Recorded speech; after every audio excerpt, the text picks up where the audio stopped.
Hey, yo. I just wanted to make something very clear, a very simple concept. Okay? You might say, um, you celebrate Christmas because everyone else does it, which you admit you're wrong when you say that. And you might say, well, it's in remembrance of Jesus, even though the apostles never put up a Christmas tree or celebrated birthdays. Um, or you could say it just makes you feel good. That's fine.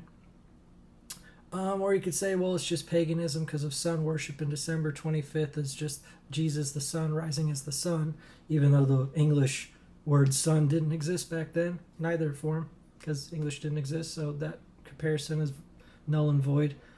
Um, I mean, you can make up many excuses, but the definition of an excuse is you copping out so you can do what you want instead of facing the truth. Okay? Yeah, I did it all the time in high school in regards to homework. So here's one prime fact you can tell any skeptic, other than the obvious Baal and Grove worship of all the sun gods were born December 25th, well before Jesus was born, and you know all the Grove goddesses were all female, and all the sun goddesses were male, etc. It's Baal and Grove worship mentioned many times in the Old Testament. So here's a quick fact. December 25th as a date didn't even exist in Jesus' day. He followed what we call the Hebrew calendar. Shocker. So, they have the months of Shebat, they have all the Hebrew months correspond to the lunar, the moon, the lunar calendar, 28 days each. Okay, not the sun. Okay, the moon. Because once again, they're the moon worship from back in the day, which we kind of went into in a different video, but that's a different topic. So if you say, oh well, every December 25th we celebrate Jesus' birth. A, December 25th wasn't a date. B, December 25th is a different date in the Hebrew calendar every single year. So if Jesus followed the Hebrew calendar, and you want to be historically accurate, which is like a contradiction in term for Christians, you would say, well, Jesus was born on the 4th of Shavuot, or whatever the Hebrew months are. I don't even know the Hebrew months. I'm bad. Just name a Hebrew month. Say he was born the 5th of that month. That month, that day you chose, will never correspond to the Gregorian Western calendar. So in your heart, you think, oh, I know this is the day, December 25th, you wake up. This is the energy Jesus felt when he was born. He wasn't born that day. It's probably some Hebrew calendar that's a completely different day that year. So my main obvious argument against December 25th, besides all the obvious stuff that you can Google for free, called The Two Babylons by Alexander Hislop, or if you look at The Battle for Christmas by some other guy, I forgot his last name. I mean, it's not a conspiracy. It's just people who know how to use the internet and still have faith and still have courage to go past their faith into truth, because faith doesn't give you everything. People have faith that Jesus was born December 25th. Faith has nothing to do with truth. Nietzsche taught me that one, and it's done me very well. Truth is always going to trump your expectations of reality, good or bad. Some truths, it's like, oh, it sucks, I know that now. But most truths are like, oh, I'm so glad I know that now. I'm not living a lie and looking like an ignoramus to other people who have Googled that before. Okay?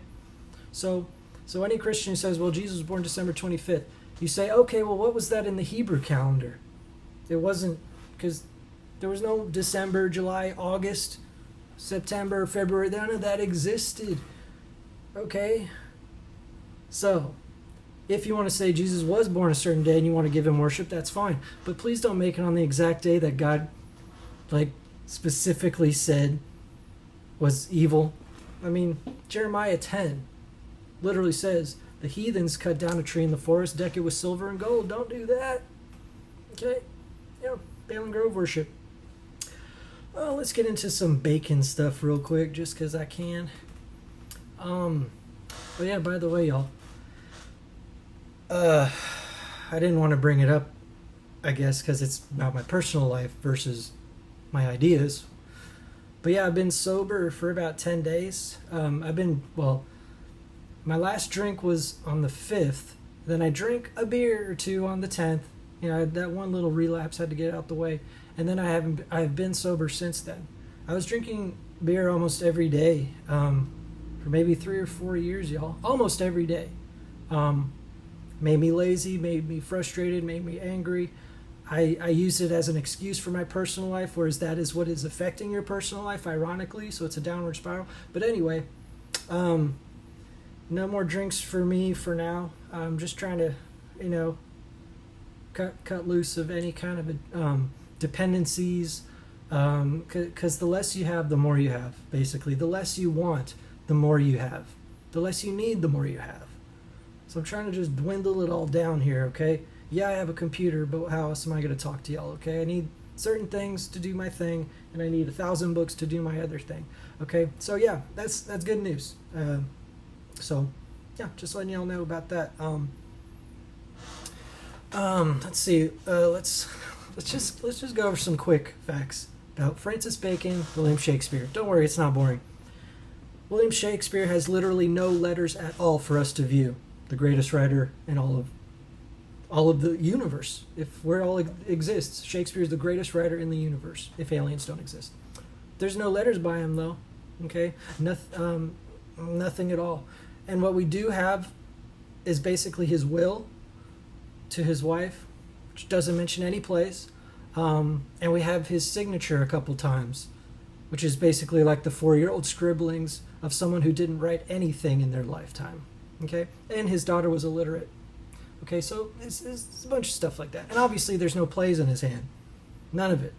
There's no William Shakespeare documents at all, except for his will and a few shitty signatures. Another proof, as we went over, is Ben Jonson gives the same exact metaphor of both Bacon and Shakespeare in their eulogies. He mentions Greece and haughty Rome. Okay, a poet does not repeat himself unless he's not repeating himself and he's saying the same thing about the same person, just pretending it was someone else. Oh yeah, and Ben Jonson is known as literally the most sarcastic writer in the world, very close with Francis Bacon. Not so much with Shakespeare. He's lying. Bacon, he lived everywhere. Italy, France, he knew many languages. Shakespeare went nowhere. He literally never left his town. How are you going to get cultured like that, okay? Not by the books. Nope. Books weren't even translated into English that were translated from Shakespeare. The languages that Shakespeare didn't even know were in his plays. How is Shakespeare going to translate a language he doesn't even know, but they're in the play somehow? Because Bacon wrote them, and Bacon knew it. Okay? Bacon is the genius here, obviously. We also have the Northumberland manuscript, of course, which was in Bacon's stuff in his paperwork. It literally has, we already went through this, but the Northumberland manuscript has like 30 Shakespeare quotes on one page, and it's in Bacon's journals. Okay, not to mention the Promise notebook of Bacon, which is 2/3 Shakespeare quotes that are supposedly just his private notes that Shakespeare couldn't even know about. This stuff isn't coincidence, it's logic, but we're taught not to be logical anymore. Bacon, in a letter, literally wrote that he was a concealed poet. Kind of weird. Never mentions it in his philosophical works, but in his private letters to people who knows him, he mentions it. And in another letter, Bacon said he wants to stop writing and work with the actors. Actors? What does Francis Bacon, the philosopher, scientist, have to do with actors? He was Shakespeare, that's why. He's not just a philosopher. He was a playwright, genius. A genius prose writer. And we also know the bust for William Shakespeare, the original grave, was taken off. It was a completely weird symbolic image we've gone through, of course, in my other videos. But now it's just a weird looking bust. They totally changed it. Okay, that's another sign of deception. And of course, Francis Bacon was royalty. We all know secretly he was Queen Elizabeth's kid, which is kind of what Hamlet is about. His uncle, I went into that also. I don't want to keep elaborating.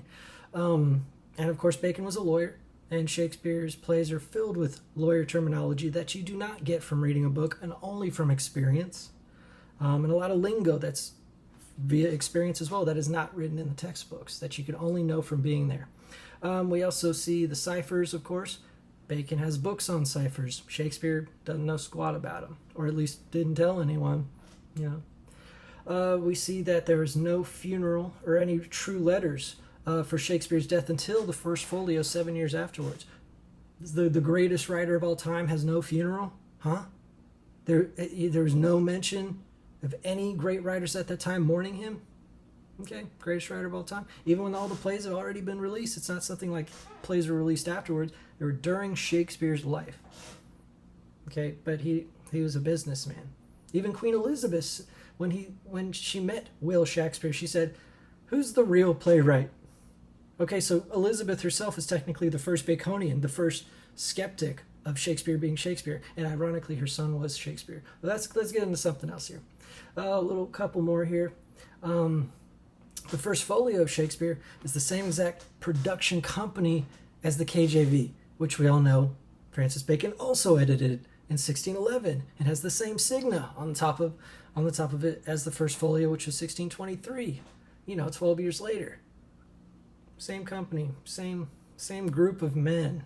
Okay, it's not just it's the most famous books ever, so they're connected that way. No, it's the most famous books ever because they're created by the same most famous person, or the least famous person ever, Francis Bacon, who should be up there with the giants. Let's see. Baker's the founder of Freemasonry. If that doesn't set off some warning signs, then hello. I mean, Masonry is about secrecy. So he's not going to tell anyone he's this. He's not going to tell anyone he hit all the Masonic symbols that I showed you once again in those plays that only a master Mason would A, even know about, or B, have the authority to talk about. That's another issue. You can be a Mason, pretend to hide 33 wherever you want because it looks cool, but technically you're not allowed to reveal anything for fear of death unless you're the master Mason. If you have the authority to reveal these things, you can. Bacon was the founder of Freemasonry according to a couple scholars. And he's a cipher king. And he made Oak Island and hid all the treasures there. Like, come on, dude. It is crazy. So, of course, he's not going to reveal his authorship if Freemasonry is specifically about secrecy. And if anyone knew he was, then we could all connect the dots to see how Freemasonry and secret societies are all correct. But you can't have that. Bacon's access to knowledge was literally from day one. His father is learned. His family was all about royalty and knowledge and scholarship. Shakespeare grew up from nothing and held a horse for 15 years to make money. Okay? It's not really adding up. I mean, even the teachers said Francis Bacon, at the age of 12, he already surpassed the teachers. It's no joke. He's like Nietzsche before Nietzsche, okay? And of course, Nietzsche believes Bacon is Shakespeare, as he mentioned in his autobiography, which blew my mind when I first read it because I was a Nietzschean for years before I even knew about that. Let's see, and of course, Mark Twain is. So that's a quick me summary of that. And if any of y'all Stratfordians want to explain that to me, go ahead, because I've already heard it. I've heard every excuse you can make up. Yeah, I'm going to use that word again. You're making excuses to extend your fake nostalgia narrative. You want it to be all like, you want a nobody to be a somebody. I think that's the psychological issue with Stratfordians. They want to believe that anyone just sitting in their room doing nothing all day with a couple books can create the greatest works of all time and not have to do or think or work at all, and it just came to them. No, you're lazy. Francis Bacon worked his ass off, and yet it came naturally. So it was a give and take thing. He wanted to work hard. He knew he had to because no one else was that smart. No one else could get the shit done. Okay? So it's my opinion that Stratfordians cling on to that, not just because of ignorance and they don't want to study this stuff, but because of their own personal bias and nostalgia. They want to be like, oh, it's Shakespeare. He grew up from nothing and look at what he did. It's not that simple. You're giving humanity too much credit. It takes effort to do stuff, okay? Bacon's birth chart might have been awesome, and it is because he's Aquarius like me. But he still did something. You're giving all this credit to some businessman. Shakespeare was a businessman. It was an investment to attach his name to that stuff. Okay? And yet on his deathbed, he was still fighting for pennies and shit. Like, the greatest, deepest soul of all time holds a financial grudge for like a couple bucks. The dude was a douche. And if you want to get into birthdays, Shakespeare was born April 22nd, 2 days after Hitler. So that archetype, and a couple days after Amber Heard. So that archetype of Aries, Taurus, cusp is the week of power, which means they have power trips.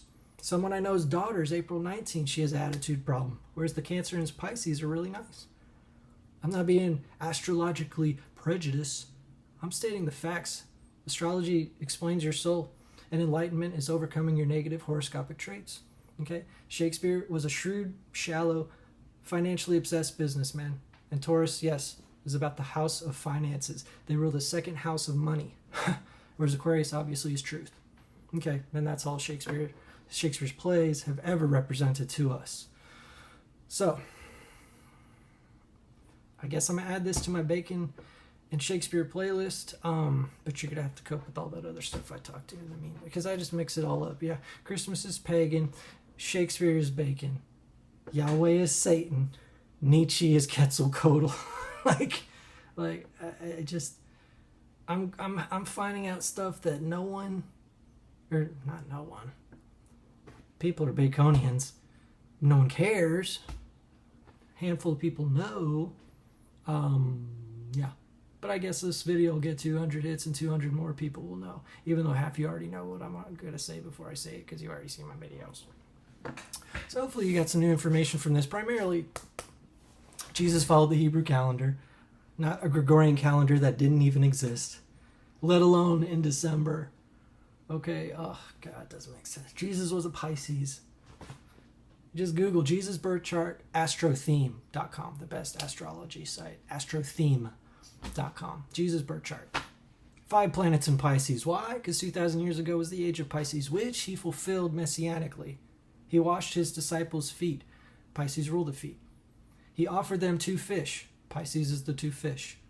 He was psychic, doing telekinetic things, and Pisces is the psychic sign.